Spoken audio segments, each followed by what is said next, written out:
What's going on, guys? Tyler here, back with another video, and today we're going to be doing the rear axle seals and wheel bearings on my 3rd Gen 4Runner. Well, let's start by jacking it up and taking the tires off. Now that we're down here with the tire off, let's talk about why. Why might I be doing this piece of maintenance?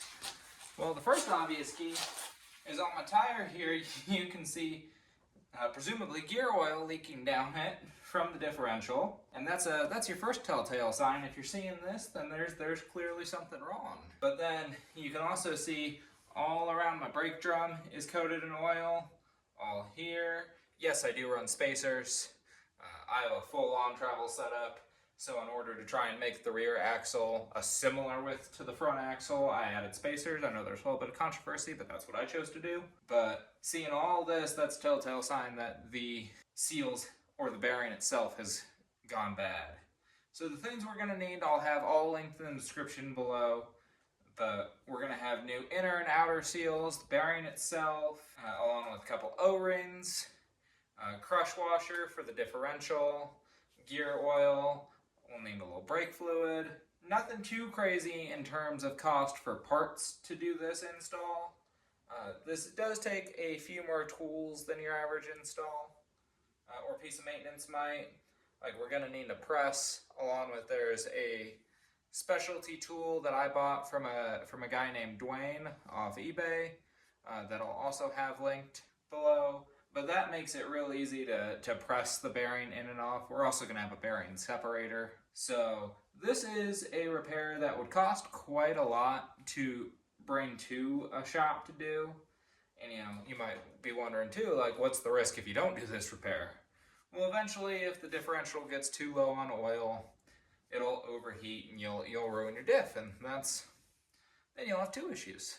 So, with nothing more to say, we'll get to it.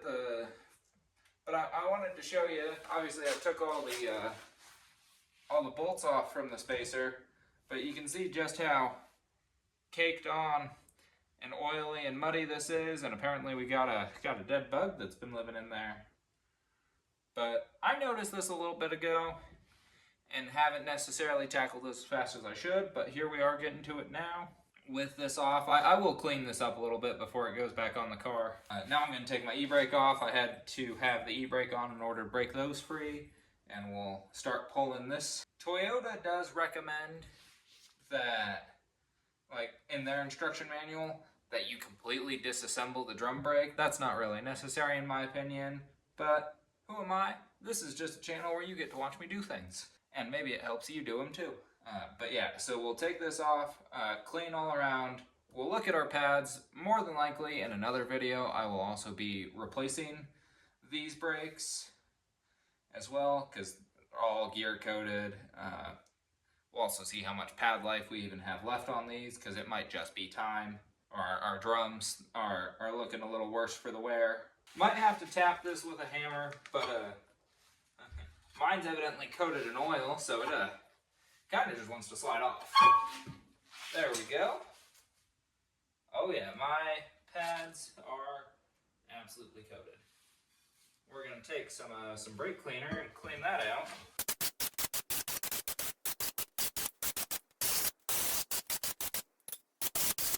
Oh yeah, we got a nice solid layer of grease and mud all the way around this. My initial guess with all this grease would be that the bearing has gone bad and it flung all its grease and now has proceeded to let the gear oil come out. After spending some time cleaning up the brake drum, now we will drain our differential.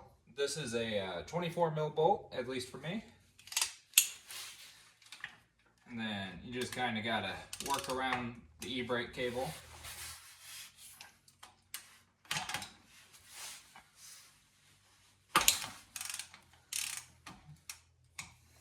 It's all on there nice and tight. But starting with taking off the fill bolt first. That way, just in case there's any issues. So we took off the fill bolt first, that way we know we can fill it back up after we drain it, because that would be a real problem, and all this would be for nothing if we couldn't get the fill it back up with gear oil. And then this has a crush washer. Like I said, it'll be linked down below, but we got new crush washers we're gonna be putting in there just as a good practice. And always use the fanciest of cups to drain your gear oil into. What's likely for me gonna be muddy gear oil.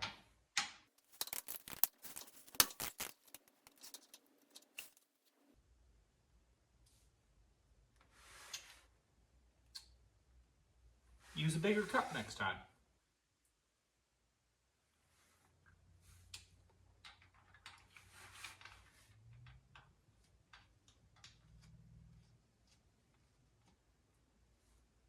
Alright, we're going to clean this and then let the rest drain. Now that all that is drained, it's pretty evident a 24-ounce cup is not enough cup to hold all that fluid. Should have thought of that one ahead of time, but oh well. I would estimate roughly 72 ounces of fluid came out of my diff. I did my best to clean it up. If you look up the capacity is listed at 3 quarts, so mine was a little low by about half a quart, which would account for it throwing all and leaking oil that I, give or take, have maybe lost half a quart or so. Maybe not quite that much, but it's hard to say an exact measurement with how much ended on the floor. But anyways, you'll have, just make sure to keep a note on your fill versus your drain plug.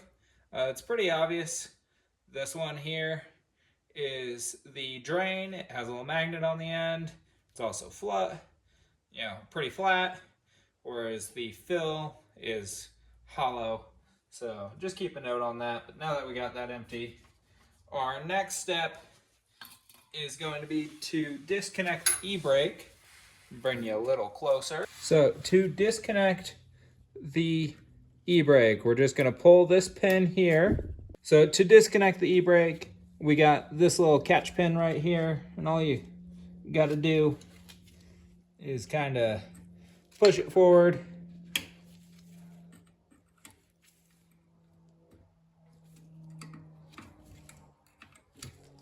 Pull that to the side, and there we go, just kind of like that. Now we can tap this bit through. Giving it a couple taps with the hammer, it started to break free. I don't know why mine is being so tough. They shouldn't be this tough. But yeah, if yours is giving you a hard time too, tap it a couple times with the hammer. I tried to get like a pry bar up under here and kind of work it back and forth. Now I can kind of just shimmy it out with these pliers. I am going to keep this little pin, the pin that holds the pin, in it. That way I don't lose it. But now that is loose. Next we're going to want to break our brake line loose. So a wrench like this is quite nice because it lets you grab onto the bolt a lot better. And then what I'm also going to do, so we don't leak brake fluid everywhere, is I'm going to take these vice grips and just clamp it on our brake line right here. That way the amount of fluid we lose should be minimal. It's a 10 mil for your sizing. And we will just pop that off. This should thread pretty easily. Probably lose a little bit of brake fluid, but I don't think it'll be too much.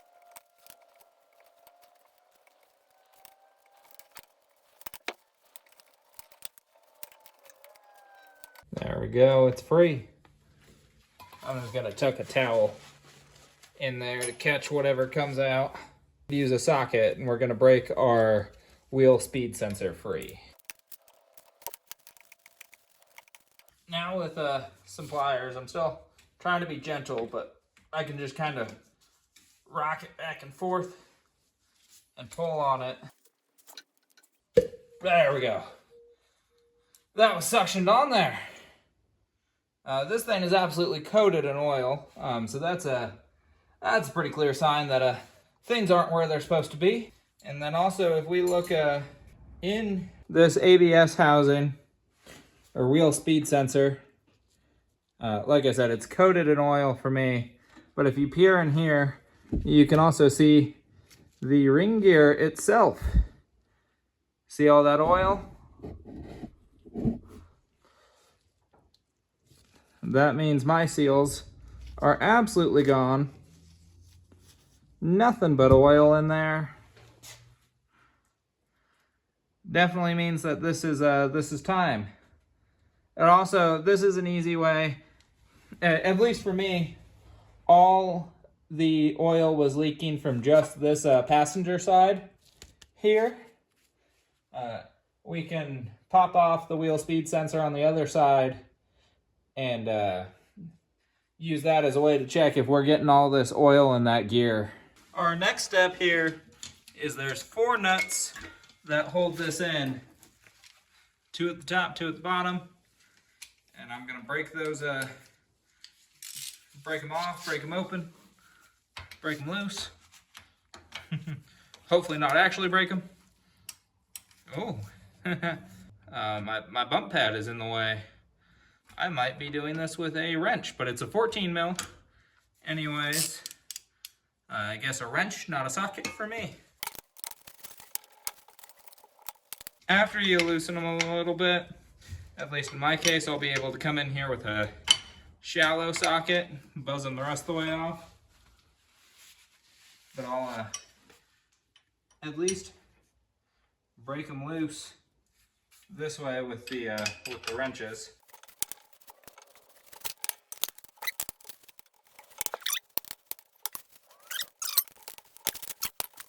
Now we can simply just pull our axle shaft out.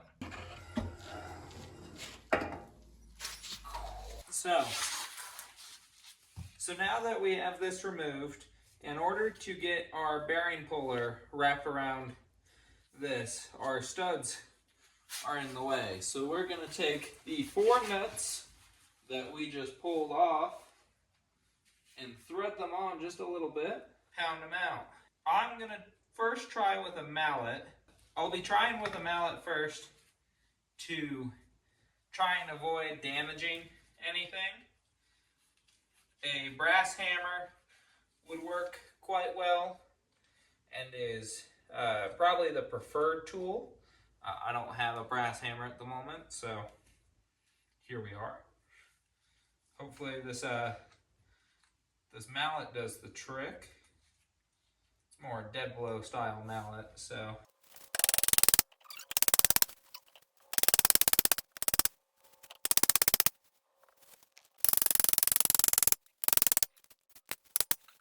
Like I said, brass hammer would be ideal. Evidently, you just saw me use steel hammers.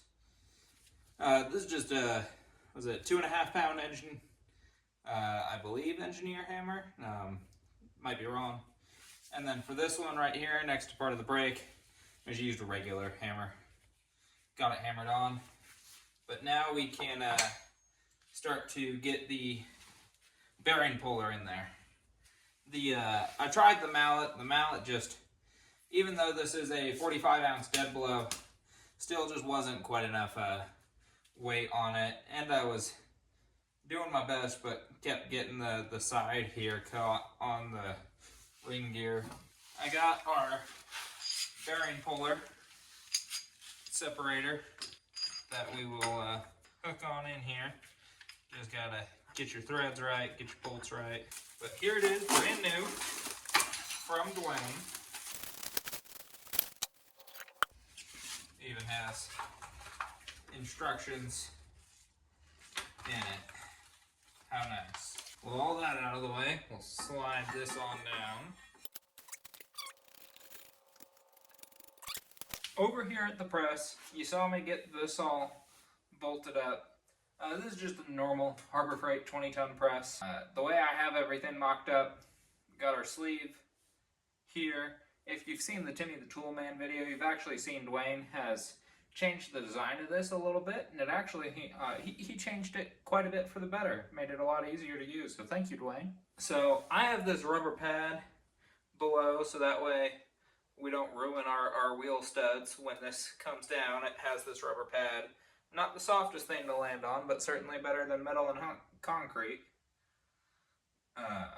And I just kind of slid this up, you know, coming in from the side, slid it up underneath, got it underneath one side of this black plate. These come with the press, and I have it in between the larger V out of all the 4 different cutouts. And I've started to put just a little bit of pressure on, but this shouldn't take a ton of pressure to drop out.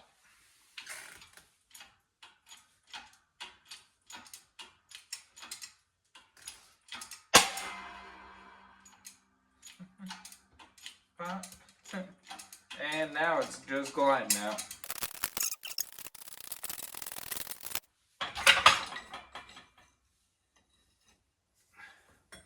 There we go. Evidently it wasn't on that hard. I just pushed with my hand to finish it off.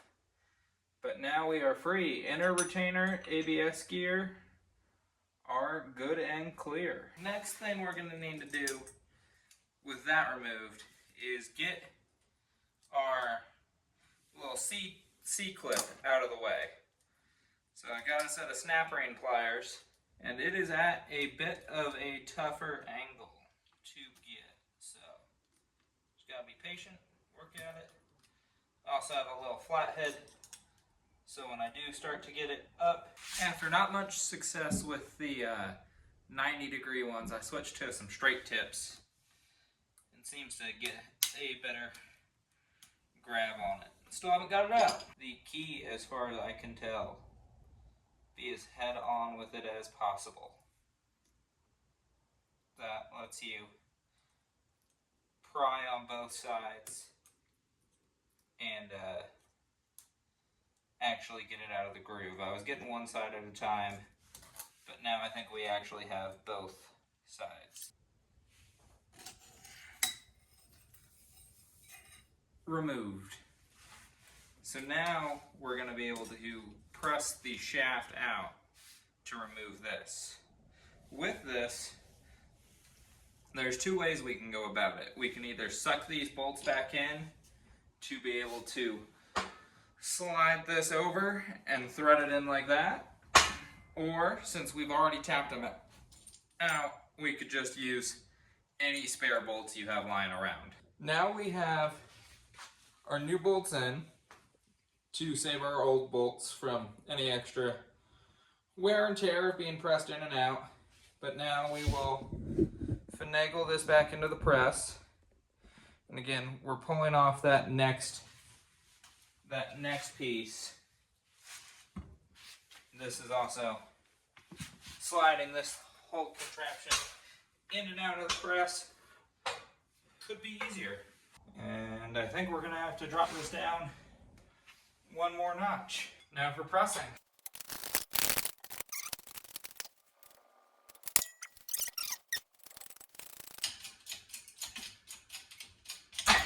Ladies and gentlemen, we got them.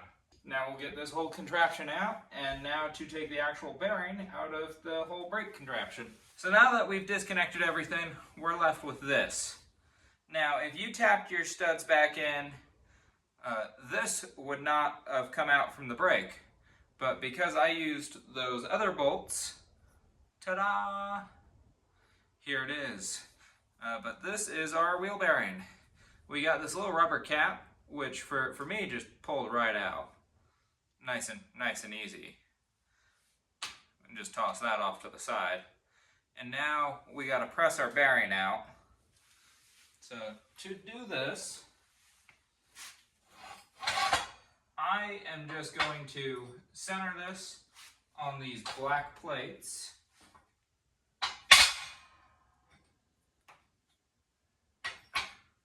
And just get it till it's flush. And that'll be the first set of pressing. If you tapped your studs back in, you might want to, you obviously won't be able to set yours flat the way I am. If you did it that way, you could simply, still with it in the brake rotor, just use your little sleeve tool, flip it upside down, put the bolts in these holes, and then hold it the same way we just had it. Also, here's the part that came out. If you're using the same Maddox set, It's the number 12. And then I am going to use these sleeves for a little bit of height. Alright, I feel the press loading up. Let some tension out. And then it is more or less flush now. And I can darn near press it out the rest of the way with my hands. So I'm just going to take a little hammer and tap it. This is a little bit more sensitive part, probably not best, but it's also quite hard steel. And I wasn't tapping that hard on it. I would venture to say that this bearing has no grease left, based off what was all inside our brakes. But now, everything is disassembled, so let's reassemble with new parts. Now that everything is out, time for reassembly. We got our new coil wheel bearing. Here's our housing. I got a tub of bearing grease, so we're gonna just add quite a bit. I mean, no need to go crazy, but we're gonna get a nice good coating. I did try and clean my finger before doing this. This bearing slides in pretty easily, so it shouldn't take a ton of force, but still probably gonna need to use the press. I'm gonna be able to just rest it right here. These are just some 1-inch blocks that I had that were a lot more mandatory to get when I did my front wheel bearing. A little more optional for this rear. There's definitely other ways you could configure this in order to press it back in, but this was just the quickest and easiest way I found. If you try and set it just on these blocks, the front lip does just barely come into contact with this. So if you maybe had like wood blocks or something to set this on top of, just to get a little bit higher, and like all you need is like just a hair more beyond what these provide. I am going to do numbers up. There's just this little part number engraved here, but on the orange part of the bearing it's the same on both sides. And then to press it back in, we'll just use our old bearing. Set that on top.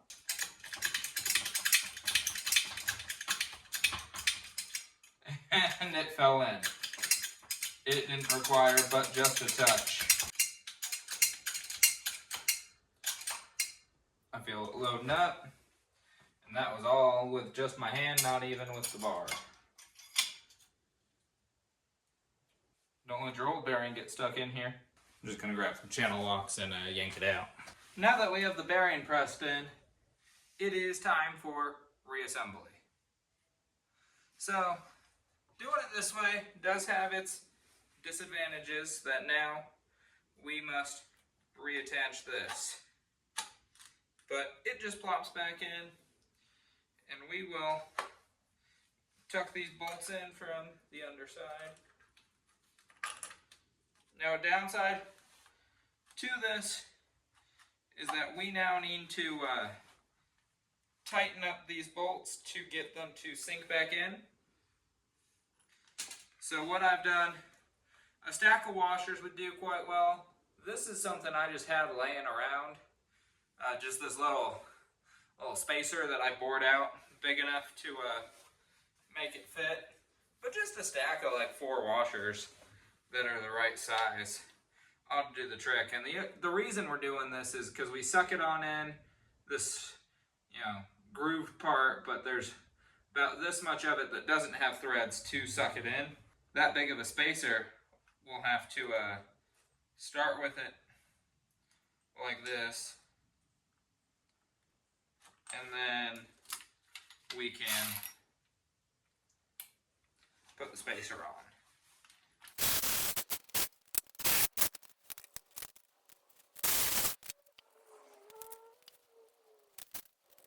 Now with our bearing pressed in place, we have our dust cover. I put a little bit of grease in there and it just kind of slides right on in. But yeah, we got our bearing in, and now it is time to reassemble this more fully. So I've lowered this down, and the orientation is important to note at the moment. Well, I guess it's kind of important to note the entire time. But we will slide this down on here, and I've already added grease to the axle shaft itself and the wheel bearing. And then we'll be reusing this retainer and sliding it on with the beveled edge up towards us. We're gonna set this in here.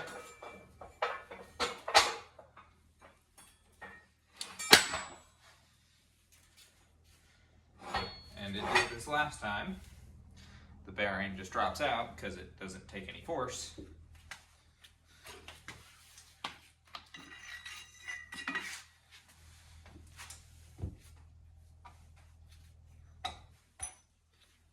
Press that in. This tool from Duane comes with this little sleeve.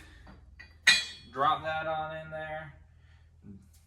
Drop that there. And we'll try and do it more like this. See if we can manage to drop the axle shaft in from the top.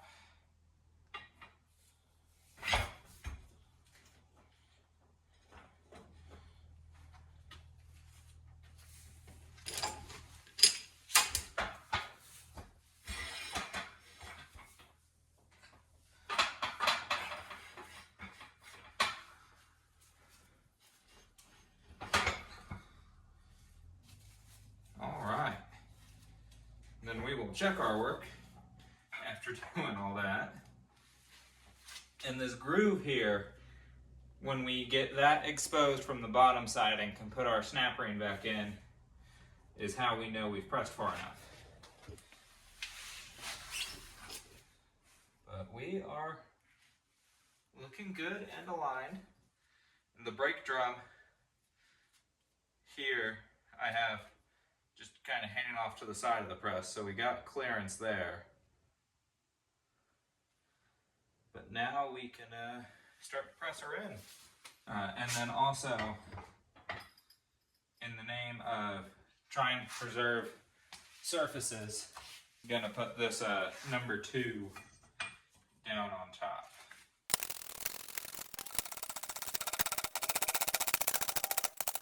And we ran out of stroke on the piston.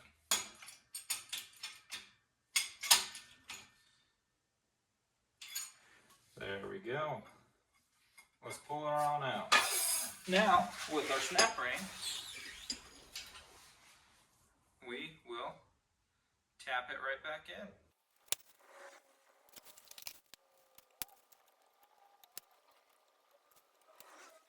There we go.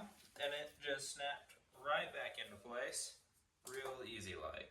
So now for this next part, so here's our ABS ring, and then we, rather than reuse our other one of these that we just pressed in, we have a new one, make sure we have good mating surfaces all the way around. And I'm gonna clean this up real quick before we put this back on. The way we'll orient these, we have our ABS ring,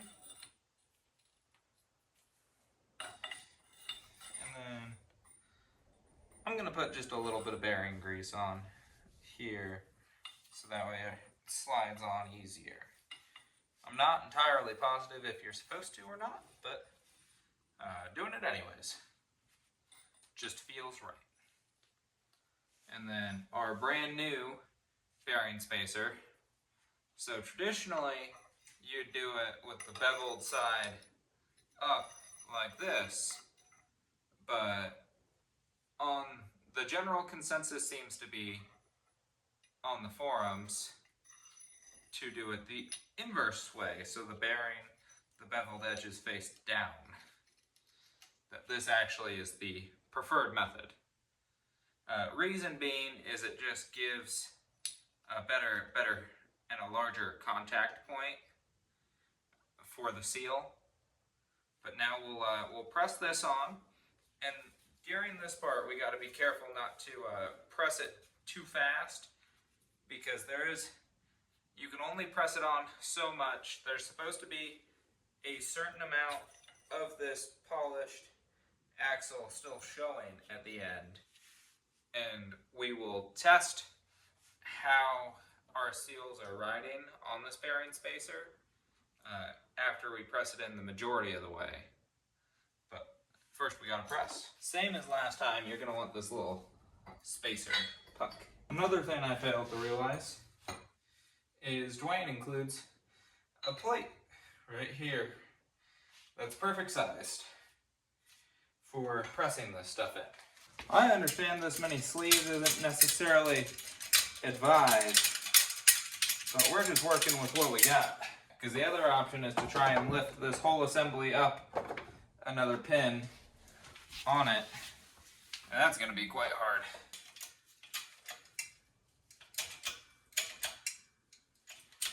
See, it takes like next to no pressure to seat that in. I was able to get it going with just my finger. But now we're keeping an eye down here and just watching. Oh, that was unexpected. Just got a little binding point. We seem to be all good though.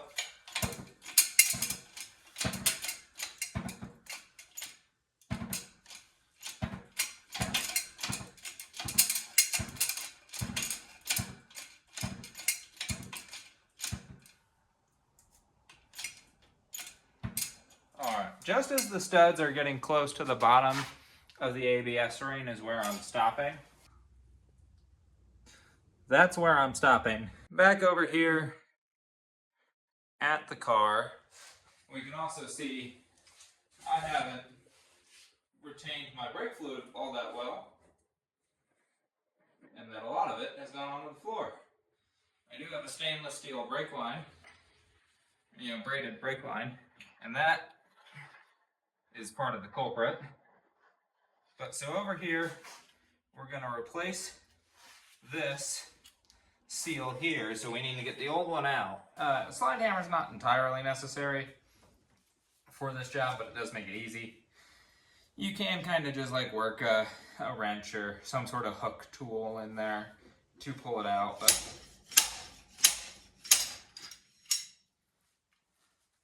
slide hammers make it easy. And then, yeah, you can adjust your tension on it with this. That's why it has all these threads. See, like as I press it expands, or as I twist. Making it easy, the more you know, the easier it is. So now we have our new seal that we're gonna put in right where the old one used to be. Kind of get it started with your hands. And then, actually, alright, so we have our new seal that we're going to put in. And in order to put it in, like Harbor Freight does have a seal press kit that I don't have. But because we already have this bearing press kit that I've been using, you want one that's like as close to a matching diameter as you can. And this number 9 seems to be just ever so slightly thinner in diameter than the seal is.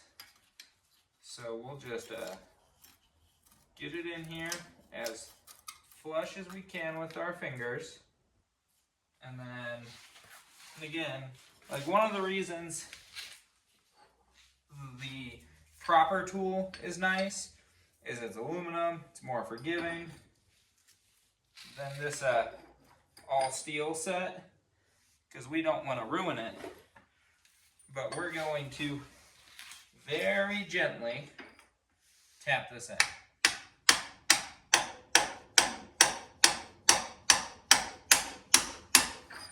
There we go. You can kind of hear like when the tone changes of it, because you don't want to be too hard and accidentally bend it, because it's not that strong a metal, but you hear like it's a lot more solid rather than like a hollow tap. So now we can test our axle shaft and see how it's going to ride on our brand new seal. We're going to be careful putting this back in to try and not damage our new seal. But I coated that bearing spacer in grease so that way we can tell if where the seal is riding.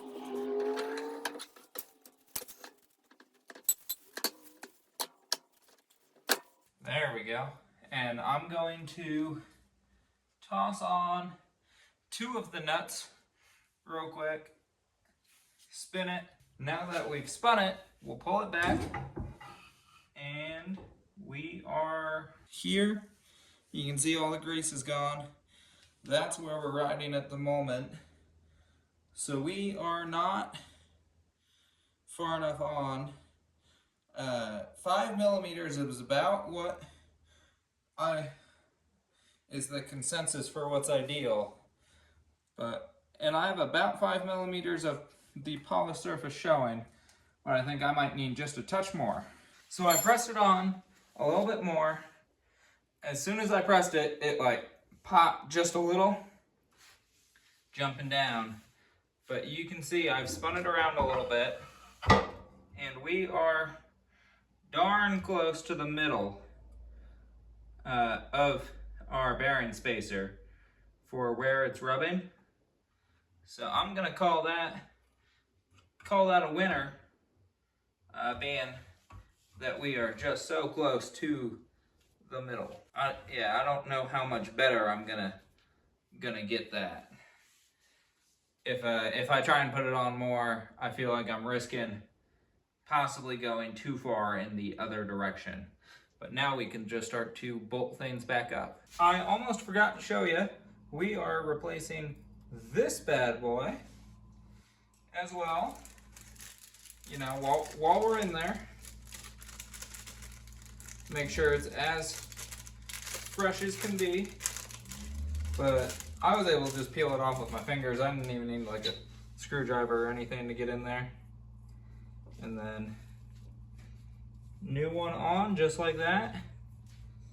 And when we tighten the bolts up, it'll cinch it up.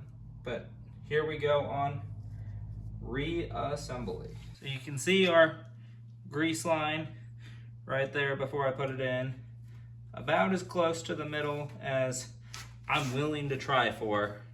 I guess I'm a little nervous to go too far. And so I'd rather stop just shy of the half than end up just past it. But maybe you can do a better job than I can. No particular torque specs that I'm aware of. I'm sure you can find them if you really need them. But we're just going by feel. Got them most of the way on with the Milwaukee, but now got a regular wrench. Just gonna go by hand. And I'm just alternating them. There's that part. Crank on them as much as you want. Those ones are pretty important, but don't overdo it. And who's to say where overdoing it really is? Now, I've been keeping my wheel speed sensor bolt just right in the hole it goes. I'm gonna clean this off. After having such a beast of a time pulling this out, nice to finally see it go back in. Got that lined up. This is just a little 10 mil, just like, same as when we took it off. The bolt size has not changed since then, believe it or not. Now we got this little pin for our e-brake. We're gonna toss that back in, put the pin back in here so we wouldn't lose it. Now it's hard to get out again. And we will reattach our brake line. Just as a reminder, we'll definitely need to bleed the brakes after this. And especially since my little method probably works for me on rubber hoses, but on the stainless steel braided hoses I have on here, it didn't work at all, and I imagine most of my brake fluid ended up on the floor. So here we are at the differential, and we have drain and our fill. So again, the drain is the magnetic one. They have little crush washers on them. The crush washers are quite cheap, so it's like a pack of 10 of them for, I don't know, I don't even remember, maybe it's like $5 or something. Toss that on there, and we'll thread this on in. And then I bought a gallon of diff fluid. That way I knew I'd have plenty. And these are a 24 mil going back on. My 24 mil is still coated in oil from taking this off. All right, I can feel it start to tighten up. Now you'll feel the crush washer crush.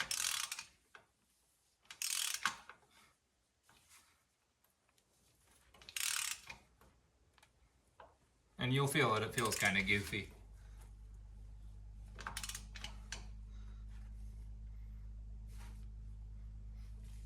Nice and tight. Nothing crazy. Don't want to strip it. I have a fluid transfer pump and a gallon of 75/90.